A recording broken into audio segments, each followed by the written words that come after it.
Vamos a ver entonces cómo hacer este nudo cruz. Vamos a estar trabajando con 3 cuerdas dobladas por mitad. Vamos a hacer entonces nuestro primer nudo cruz. Vamos a hacer un 4 con nuestra cuerda de la izquierda, de esta forma.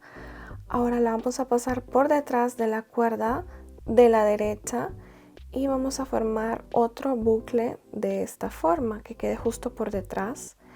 Ahora esto lo vamos a tener así con nuestra mano derecha y con la izquierda vamos a pasar nuestra cuerda, esta pasiva que estaba antes. Ahora vamos a trabajar con ella y la vamos a pasar por enfrente.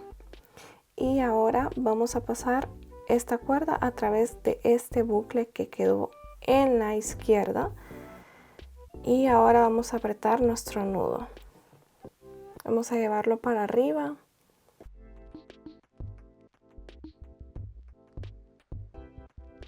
De esta forma, y ahora vamos a empezar a hacer nuestro patrón de nudos cruz alterno. Entonces vamos a quitar nuestras cuerdas primeras, no vamos a estar trabajando con ellas de momento, y ahora vamos a trabajar con una cuerda de, por ejemplo, de la rosa y de la verde, y vamos a repetir entonces lo mismo. Pasamos la cuerda por enfrente, por detrás, de esta forma.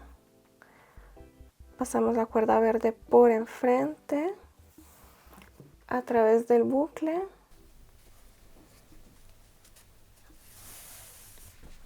Y vamos a apretar bien. Ahora. Así. Y nuevamente.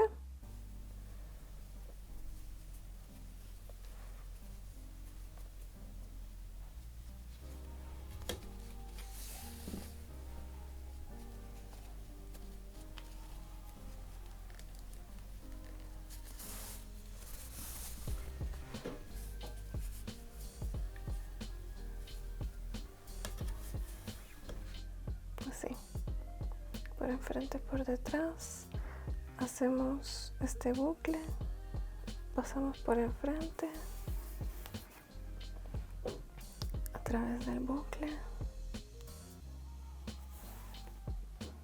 tiramos y lo tenemos por enfrente y por detrás, el bucle, pasamos por enfrente.